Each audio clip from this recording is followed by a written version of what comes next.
श्री स्वामी समर्थ. नमस्कार मंडळी, स्वागत आहे तुमचे माझ्या यूट्यूब चॅनलवरती. आजचा दिवस तुम्हाला खूप छान सुखाचा आनंदाचा जाऊ हीच मी स्वामींच्या चरणी प्रार्थना करते आणि आज या नवीन व्हिडिओला सुरुवात करते. उद्या 21 मे 2026 वार गुरुवार आणि या दिवशी आलेला आहे गुरु पुष्यामृत योग. सध्या 17 मे पासून अधिक महिन्याची सुरुवात झालेली आहे आणि या अधिक महिन्यामध्येच हा पहिला गुरु पुष्यामृत योग आलेला आहे. जेव्हा पुष्य नक्षत्र हे गुरुवारी येते तेव्हा गुरु पुष्यामृत योग हा निर्माण होतो आणि तब्बल 11 वर्षानंतर अधिक मासामध्ये हा गुरु पुष्यामृत योग आलेला आहे. हा योग सर्व कार्यास शुभ समजला जातो.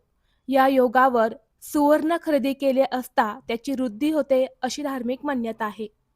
मात्र हा योग कितीही शुभ असला तरीही या दिवशी विवाह हा केला जात नाही, कारण पुष्य नक्षत्र विवाहास वर्ज्य मानले जाते. विद्वानांच्या मते हे नक्षत्र अतिशय शुभ आणि कल्याणकारी आहे. या नक्षत्राचे शुभ चिन्ह गायीचे स्तन आहे. त्यांच्या मतानुसार गायीचे दूध संपूर्ण जगासाठी अमृत तुल्य मानले जाते. त्याचप्रमाणे पुष्य नक्षत्र गायीच्या स्तनातून निघालेल्या ताज्या दुधासारखेच आहे. पौष्टिक, लाभकारी आणि शरीराला तसेच मनाला शांत करणारा. पुष्य नक्षत्राचा अर्थ आहे पोषण करणारा, शक्ती देणारा, ऊर्जा देणारा आणि म्हणून हा योग अत्यंत शुभ मानला जातो. गुरु पुष्यामृत योग या दिवशी विद्वान लोक देवी लक्ष्मीची पूजा करण्याचे सांगतात. या दिवशी देवी लक्ष्मीची पूजा केल्याने त्यांची कृपादृष्टी मिळते अशी धार्मिक मान्यता आहे. या गुरु पुष्यामृत योगाचे फार महत्त्व आहे. या दिवशी आपल्या कामामध्ये यश मिळवायचे असल्यास आपल्या कुलदेवतेची मनोभावे पूजा केल्याने त्यांचे आशीर्वाद हे प्राप्त होतात. गुरु पुष्यामृत योग पूजा, तंत्र, मंत्र, संकल्प, साधना, जप, तप करण्यासाठी उत्तम आहे. हे पुष्य नक्षत्र इतके शुभ मानले जाते की सर्व देवी देवता या नक्षत्राची पूजा करतात.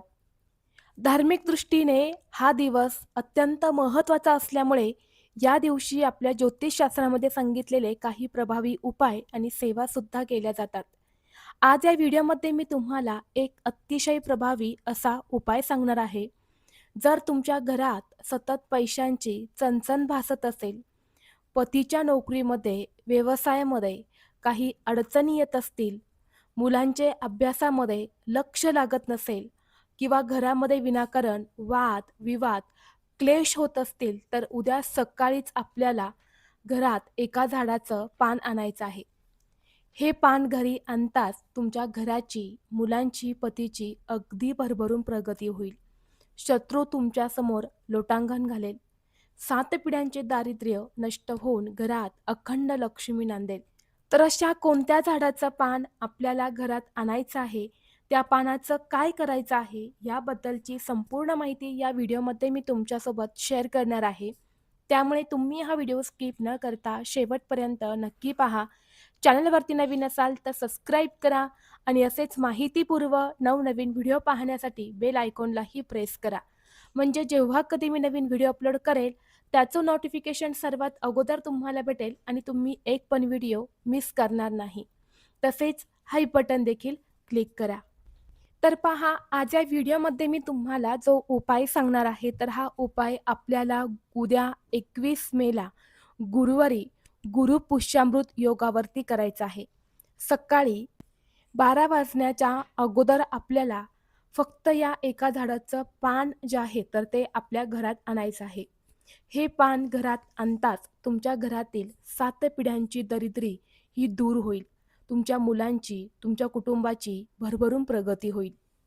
आपल्या शास्त्रामध्ये एकूण 27 नक्षत्र आहे आणि त्यामध्ये पुष्य नक्षत्र हे सर्व नक्षत्रांचा राजा मानला जातो.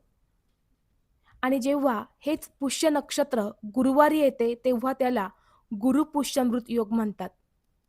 आता 21 मेला जो गुरु पुष्यामृत योग आलेला आहे तर हा अत्यंत दुर्मिळ योग आहे. कारण अधिक महिना सुरू आहे. अधिक महिना हा भगवान विष्णूंना समर्पित असणारा महिना आहे आणि गुरुपुष्यमृत योग हा देखील भगवान विष्णू, माता लक्ष्मी, बृहस्पती यांना समर्पित आहे. हे दोन्ही योग जेव्हा एकत्र जुळून येतात तेव्हा त्या योगाला अनन्यसाधारण महत्त्व दिले जाते. आणि याच शुभ योगावरती केलेले उपाय हे आपल्याला दुप्पट पटीने फळ देत असतात. आता या गुरुपुष्यामृत योगाचा प्रारंभ 21 मेला सकाळी 6:05 होणार आहे आणि समाप्ती रात्री 2:49 होणार आहे. त्यामुळे संपूर्ण दिवसभर आपल्याला या दिवशी केल्या जाणाऱ्या सेवा आणि उपाय जे आहे तर ते करता येणार आहे. कारण गुरुपुष्यमृत योगावरती आपण जे काही उपाय करतो, तर ते उपाय आपल्याला या योगाच्या शुभ मुहूर्तावरतीच करायचे असतात. तरच त्याचं फळ जे आहे तर ते आपल्याला मिळत असतं.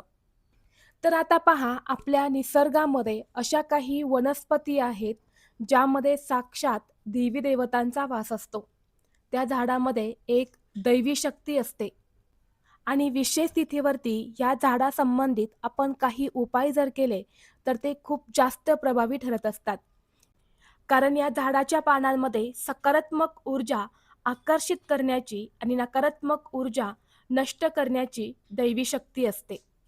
आणि म्हणून भरपूर दिवसापासून तुमच्या मनामध्ये एखादी इच्छा असेल, इच्छा ही नोकरी प्राप्तीची असेल, धनप्राप्तीची असेल, मुलांची प्रगती होण्याबद्दल असेल किंवा पतीची प्रगती होण्याबद्दल असेल.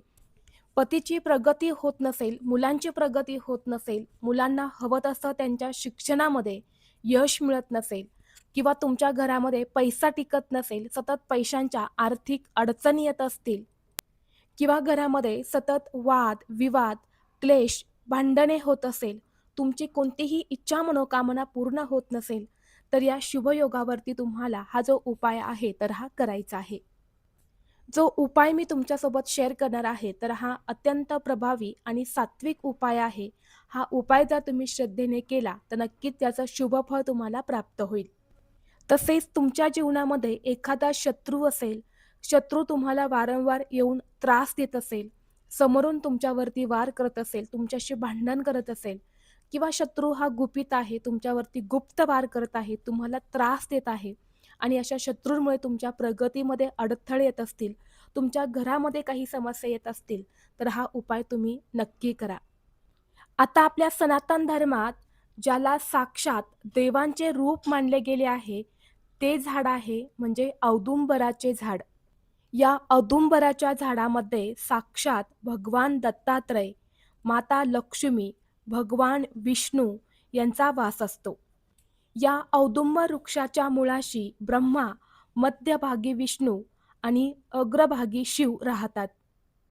आणि जेव्हा तुम्ही या गुरुपुष्यामृत योगावर या झाडाचे पान घरात आणता, तेव्हा तुम्ही फक्त एक पान आणत नाही, तर साक्षात त्रिदेवांना, माता लक्ष्मीला आपल्या घरामध्ये आमंत्रित करत असतात.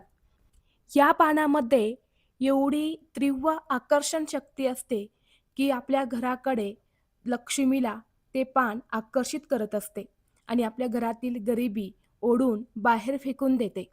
आता हा उपाय करण्यासाठी तुम्हाला उद्या सकाळी लवकर उठायचं आहे. थोडीशी हळद टाकून तुम्हाला स्नान करायचं आहे. यामुळे आपलं शरीर हे शुद्ध आणि पवित्र होतं. स्वच्छ स्नान करून झाल्यानंतरनं स्वच्छ कपडे परिधान करायचे आहे आणि त्यानंतर हा पुढील उपाय तुम्हाला श्रद्धेने करायचा आहे. उपाय करण्याच्या अगोदर तुम्ही तुमच्या देवघरातील देवांची सुद्धा विधिवत पूजा करून घ्यायची आहे. आणि यानंतर हा मुख्य उपाय जो आहे तर तो तुम्हाला सकाळी 12 वाजण्याच्या अगोदर करायचा आहे. आता उपाय करण्यासाठी लगेच औदुंबर वृक्षापाशी जायचं आणि पान घेऊन यायचं असं अजिबात करायचं नाही. हे पान आणण्यासाठी आपल्याला त्या वृक्षाला आमंत्रित करायचं आहे. त्या पवित्र वृक्षाची आपल्याला परमिशन घ्यायची असते आणि म्हणून तुम्हाला 1 लोटा जल घ्यायचा आहे. तांब्याचा लोटा शक्यतो असावा. त्यामध्ये शुद्ध पिण्याचं पाणी भरायचं आहे. थोड्याशा अक्षदा म्हणजेच तांदूळ टाकायचे आहेत. ₹1 एक नाणं घ्यायचं आहे. हळद, कुंकू, ₹1 एक नाणं, थोडीशी पिवळी फुलं आणि एक पिवळ्या रंगाची केळी घेऊन तुम्हाला त्या औदुंबर वृक्षापाशी जायचं आहे. तिथं गेल्यानंतर ना तुम्हाला सर्वप्रथम तिथे एक दिवा प्रज्वलित करायचा आहे. दिवा प्रज्वलित केल्यानंतरनं हे जल जे आहे तर ते तुम्हाला त्या वृक्षाला अर्पण करायचं आहे. हळद, कुंकू, ₹1 एक नाणं त्या वृक्षाच्या मुळापाशी तुम्हाला मातीमध्ये दाबून द्यायचं आहे. यानंतरनं पिवळ्या रंगाची फुलं, पिवळ्या रंगाची जी केळी आहे, एक केळी तुम्हाला तिथे अर्पण करायची आहे. आणि यानंतर या वृक्षाला 11 प्रदक्षिणा करायच्या आहे. प्रदक्षिणा करून झाल्यानंतरनं त्या झाडाखाली एखादं औदुंबर वृक्षाचं गळून पडलेलं पान असेल, तर तेच तुम्हाला घ्यायचं आहे. आणि यानंतर या औदुंबर वृक्षाला सांगायचं आहे, की "हे पान मी माझ्या घरी नेत आहे." आणि जर या वृक्षाजवळ खाली गळून पडलेलं पान नसेल, तर या झाडाची क्षमा याचना करायची आहेत आणि यानंतर हे हळुवारपणे तुम्हाला या झाडाचं एक पान तोडायचं आहे. आणि हे पान घरी आणल्यानंतरनं स्वच्छ पाण्याने किंवा गंगाजलाने तुम्हाला धुवून घ्यायचं आहे. आणि त्या पानावर लाल चंदनाने किंवा कुंकवाने तुम्हाला तुमची इच्छा लिहायची आहे. आता हे पान घेतल्यानंतरनं पानाच्या वरच्या बाजूला तुम्हाला लिहायचं आहे मुलांची प्रगती होण्यासाठी. यानंतर तुम्हाला त्या इच्छेखाली एक स्वस्तिक काढायचं आहे आणि हे स्वस्तिकसुद्धा तुम्हाला लाल कुंकवाने किंवा लाल चंदनानेच काढायचं आहे. आणि यानंतर त्या स्वस्तिकच्या खाली तुम्हाला पुन्हा तुमची दुसरी इच्छा लिहायची आहे. पतीची प्रगती होण्यासाठी किंवा शत्रू त्रास दूर होण्यासाठी किंवा पैशांची कमतरता नष्ट होण्यासाठी, लक्ष्मीला प्रसन्न करण्यासाठी, व्यवसायामध्ये वृद्धी होण्यासाठी जी काही तुमची इच्छा असेल, तर ती इच्छा तुम्हाला पुन्हा त्या स्वस्तिकच्या खाली त्या पानावरती लिहायची आहे. यानंतर हे जे पान आहे, तर हे आपल्याला प्लेटमध्ये थोडेसे तांदूळ घ्यायचे आहेत आणि तांदळावरती हे पान ठेवून तुमच्या देवघरामध्ये भगवान विष्णू किंवा माता लक्ष्मीच्या चरणाजवळ ठेवायचं आहे. किंवा स्वामींचा फोटो असेल, तर त्यांच्यासमोर सुद्धा ठेवू शकता. आणि जेव्हा हा उपाय तुम्ही तुमच्या देवघरासमोर करणार आहे, तेव्हा उपाय करण्या अगोदर छान असा तुपाचा दिवा लावून घ्यायचा आहे किंवा तेलाचा दिवा लावायचा आहे. धूप-दीप, अगरबत्ती लावायची आहे आणि यानंतर हा उपाय करायचा आहे. आता हे पान तुम्ही तुमच्या देवघरामध्ये ठेवल्यानंतरनं त्या पानाला हळद, कुंकू, अक्षदा, फुले अर्पण करायची आहेत. यानंतर धूप-दीप, अगरबत्ती ओवाळून घ्यायची आहेत आणि तिथेच तुम्हाला तुमच्या देवघरासमोर बसून एक वेळा श्रीसूक्त आणि एक वेळा विष्णू सहस्रनामाचं पठण करायचं आहे. यानंतर तुम्हाला 108 वेळा ओम श्रीं ह्रीं दारिद्र्य विनाशये धनधान्य समृद्धी देही देही नमः या मंत्राचा 108 वेळा जप करायचा आहे. आणि यानंतर तुमची जी काही इच्छा आहे, तर ती इच्छा मनोकामना तुम्हाला व्यक्त करायची आहे. यानंतर ना संपूर्ण दिवसभर, रात्रभर हे पान तिथेच तुमच्या देवघरामध्ये ठेवायचं आहे. दुसऱ्या दिवशी शुक्रवार आहे, तर शुक्रवारी ते पान तुमच्या देवघरासमोरून उचलून ते वाहत्या पाण्यामध्ये विसर्जित करायचं आहे. जर तुमच्या घराजवळ वाहतं पाणी नसेल, तर ज्या झाडाचं तुम्ही हे पान आणलं आहे, औदुंबर वृक्षाचं, तर त्याच झाडाखाली हे पान घेऊन जायचं आहे आणि त्या झाडाच्या मुळापाशी तुम्हाला मातीमध्ये दाबून द्यायचं आहे आणि पुन्हा एकदा आपली इच्छित मनोकामना ही व्यक्त करायची आहे. तर असा हा छोटासा उपाय जो आहे, तर तो तुम्हाला तुमची इच्छित मनोकामना पूर्ण होण्यासाठी, तुमच्या आयुष्यातील सर्व समस्या, अडचणी, अडथळे दूर होण्यासाठी करायचा आहे. त्याचबरोबर गुरुपुष्यामृत योग हा मुलांच्या उज्ज्वल भविष्यासाठी, उत्तम आरोग्यासाठी, बुद्धिप्राप्तीसाठी, शिक्षणासाठी खूप महत्त्वाचा हा योग मानला गेला आहे. त्यामुळे तुम्हाला उद्या या गुरुपुष्यामृत योगावरती आपल्या मुलांच्या हाताने भगवान महादेवांना पिवळी फुलं किंवा थोडीशी खडीसाखर अर्पण करायची आहे. यामुळे मुलांच्या प्रगतीतील अडथळे हे दूर होतात आणि मुलांची भरभरून प्रगती होते. त्याचबरोबर या गुरुपुष्यामृत योगावरती या पवित्र दिवशी आपल्या घरातील वातावरण हे अत्यंत आनंद आणि पवित्र राहिले पाहिजे. शास्त्रामध्ये सांगितले आहे की ज्या घरात सतत वाद, विवाद, क्लेश, भांडणे होतात, एकमेकांवरती विनाकारण ओरडतात, तर तिथे माता लक्ष्मी ही कधीच पाय ठेवत नाही. आणि उद्याचा जो संपूर्ण दिवस आहे ना, त्या दिवसात माता लक्ष्मी ही 7 वेळा आपल्या घरामध्ये येऊन जात असते. आणि त्यामुळे घरामध्ये चुकूनही वाद, विवाद, क्लेश करू नका. जेणेकरून आलेली लक्ष्मी ही आपल्या घरातून काढता पाय घेईल. त्याचबरोबर या दिवशी कोणत्याही व्यक्तीची निंदा करू नका, मस्करी करू नका, कोणाबद्दलही वाईट शब्द बोलू नका.